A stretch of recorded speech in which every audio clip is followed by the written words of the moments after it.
Hey guys, what's up? It's Bibzuda7 here again, and welcome to another episode of my Runescape vlogs.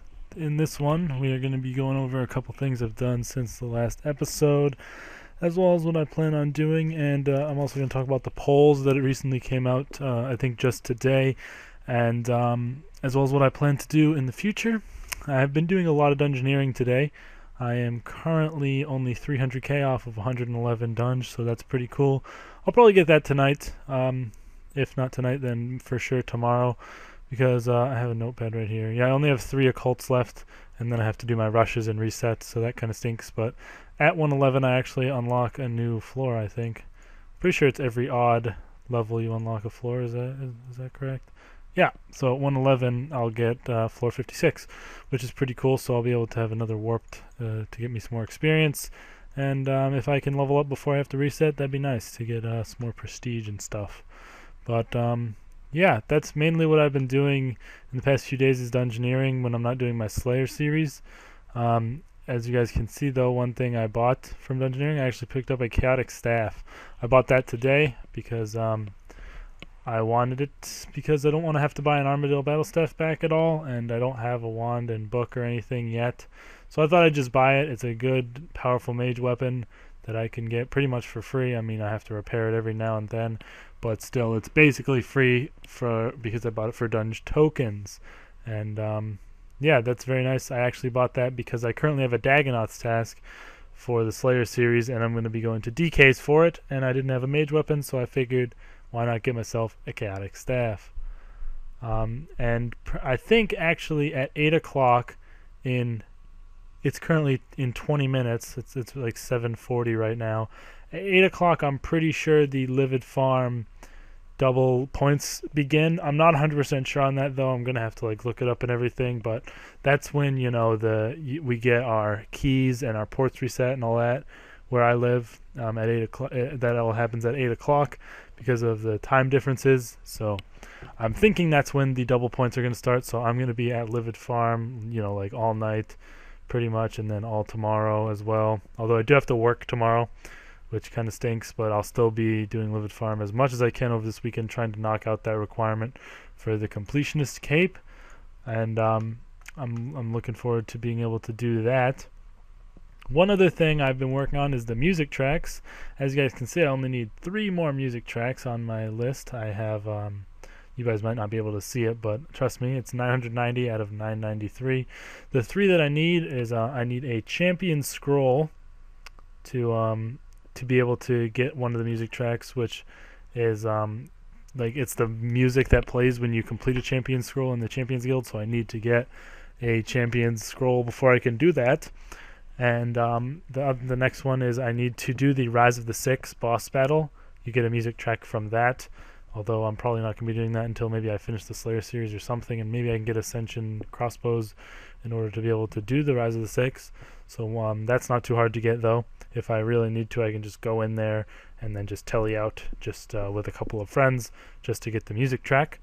And then the last one I need is from dungeoneering. I need a level 113 or whatever it is, or maybe 114, wherever you get whenever you get the new boss from.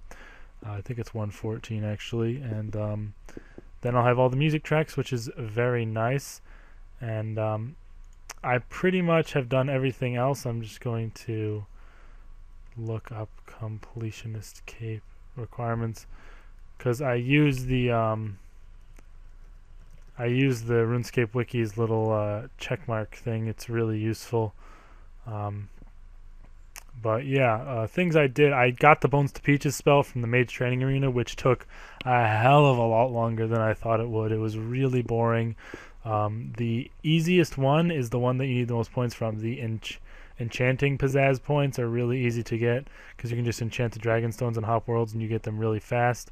The graveyard ones are pretty annoying. They're not that hard though. The worst one was probably the telegrab room or the alchemy room. One of those were really bad. Telegrab one with the mazes, that one sucks.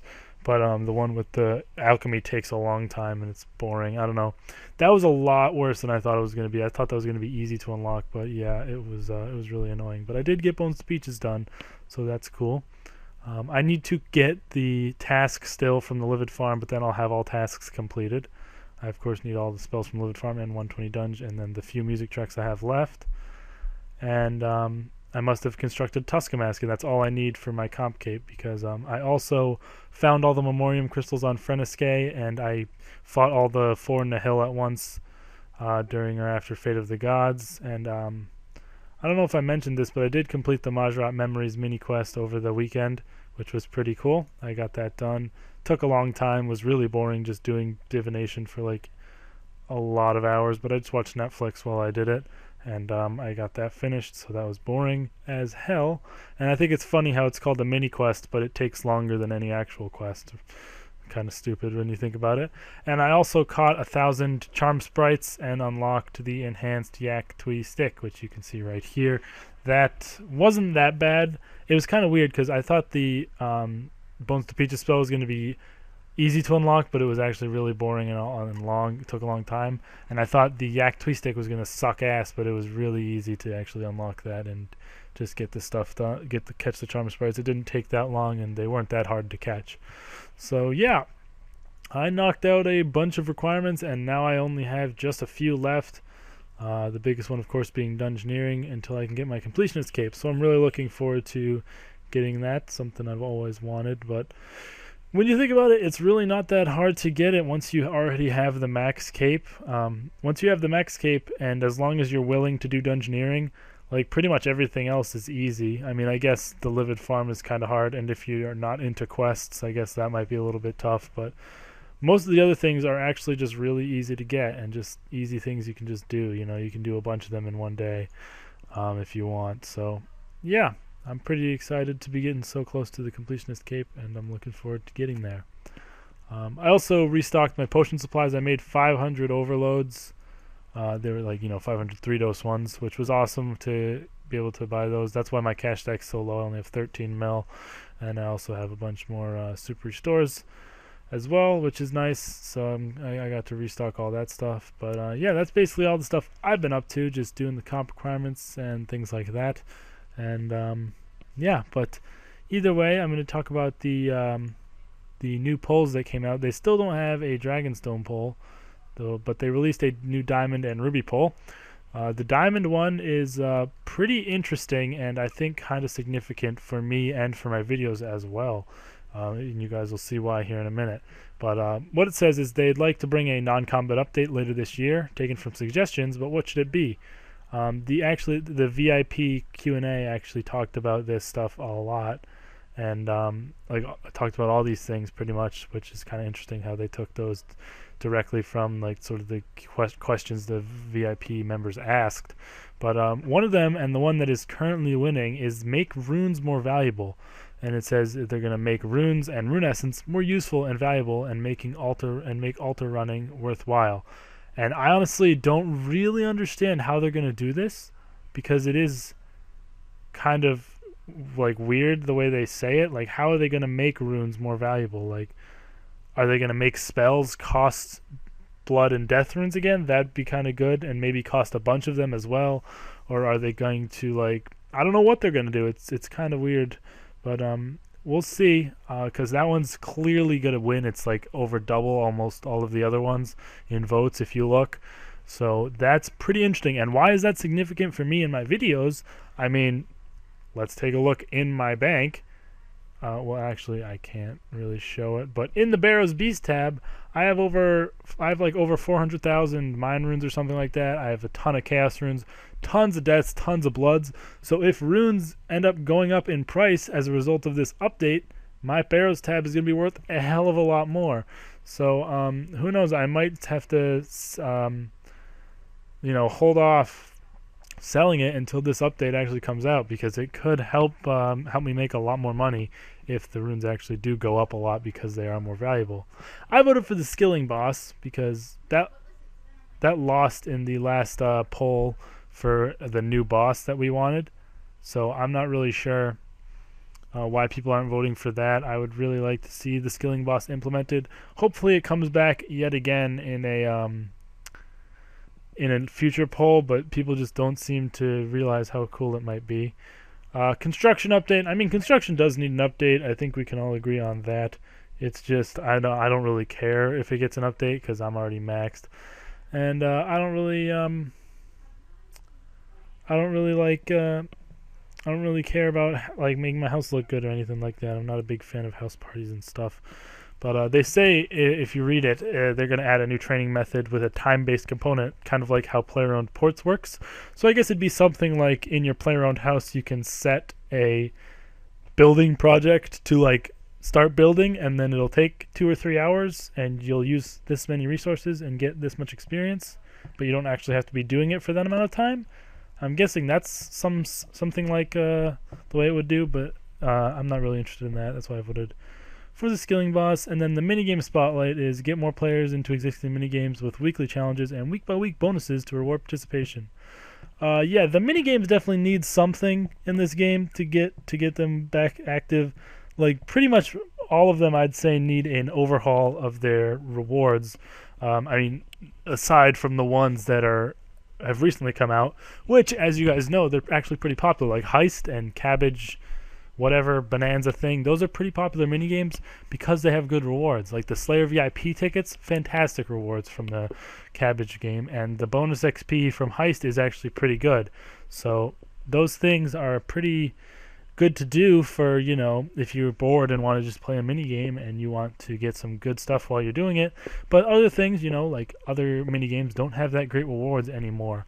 Like, I mean, Pest Control used to be kind of good for training your combat stats, but now it doesn't even compare to anything that you can actually train on. So they really need to like update rewards in most mini games if they want them to be active again. So hopefully they look into doing that in the future, despite this not being voted very highly, because I mean I know why, because people, you know, don't really care about minigames that much, but hopefully they definitely do overhaul them in the future. So yeah, that's the diamond poll. Looking forward to the rune update. We'll see what it's like though. The ruby poll has so many options. I'm not really going to go through them all, but it is it's about the task set that they're going to be releasing for the Elf City when it comes out. And I love doing the tasks. The task sets are really fun, and I like the rewards because all the rewards tend to be really, really useful. And this is what this poll is actually about, the rewards for this new task set. So there's a bunch of them, but I'll tell you my favorites that are probably the most interesting to me. The Dark Beast buffs.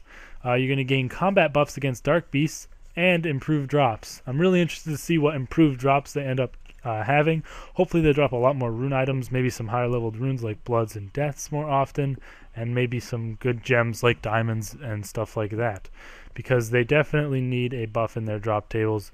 Their drops at the moment are really, really terrible. So hopefully that ends up being good. That's what I voted for, because I would love to see the Dark Beast have better drops. Because currently Abyssal Demons have better drops, and they're lower leveled monsters. So I think the drops of the Dark Beast definitely need to be addressed.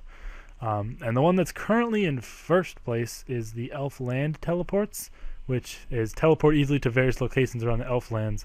And yeah, that would definitely be really useful. Hopefully it's something like the Draken's Medallion, I'd assume, would be very nice. And hopefully, like, you can just teleport wherever you want. Like, there's a bunch of different spots in the Elfland, you know, like Letya or Yetya or however the hell you say that. And, you know, the Tyrus camp, and then that other, like, straight to the Elf City, and, you know, maybe to the hunting location of Palyas and Grenwalls. That would be really nice, because that place is really annoying to navigate. As it is, so I really love it. I'm really going to enjoy that one that comes out. And it says the top 3 are going to be included. So currently Dark Beasts, Elfland teleports, and this one are currently winning. A greater chance of catching Palya and Grenwall, and no need for bait in other hunting situations, which is pretty cool. I think I'm not sure if that means you don't need bait for the Grenwalls, like you don't need Palya meat. If so, that would make hunting Grenwalls a lot easier, because normally you have to have a fruit bat and then put down like a box trap, put the papaya in there from your fruit bat to catch the Palya, use the Palya meat to catch the Grenwalls, and then, like, you know, repeat that cycle. So this is going to be pretty interesting if that's actually what it is. But if you still have to use the bait to catch them, like, I don't know what it means in other hunting situations, but if you still have to use the bait to catch them, it's going to kind of suck. But if not, that would be pretty interesting. So hopefully that one does win. And the one that's very close, edging it out, is trap immunity. And anyone that's been to the Elven Lands knows about all the damn traps around there. They're everywhere, really annoying, and they really do a number on you if you're kind of lost in the Elven Lands, especially if you're like doing an elite clue or something. I know we've all been there, but that would give you immunity to all traps. So that's a pretty big one. And that one, it's like 600, 700 votes behind the Hunter Success improvements. So I don't think it's going to catch up, but maybe we'll see. It could edge it out. The other ones, I mean, they're okay. The more crystal charges would be okay, but you kind of teleport exactly there where you can recharge it. So like if you're on your last charge, you can just go charge it up again when you tele there. So that's kind of useless, but it would be kind of cool. And then there's sort of some cosmetic thing that nobody's voting for. You get more fruit trees, which is meh. Cheaper crystal recharge. I mean, it's cheap as hell to begin with. Do you really need it to be cheaper? I don't think so. So yeah, those are the two new polls released today, and I'm looking forward to a lot of the stuff that they are going to be implementing with them. And yeah, it should be pretty cool. I'm actually going to look on Runescape.com right now to check something. What is next week? Dungeoneering Spotlight. The behind the scenes video. I don't want it to play. Okay, let's see. Oh yeah, ancient combat, that weird stuff. Well, I'm gonna watch this behind the scenes video real quick and give my opinion on it before I end this video off. Wow, there are just so many updates coming for Dungeoneering this week. I don't even know where to begin talking about them all. I'm probably gonna hold off on really getting into talking about them until the updates actually come out, but so far it sounds great. You're gonna be able to surge in dungeons now. That'll make things go a lot quicker, I think, as long as you're running across an empty room. Just surge right across, easy, very nice. I'm looking forward to that. And also they're coming out with a level 80 chaotic spear, which is a Zambi spear combined with 10 of the chaotic spikes that are already in Dungeoneering.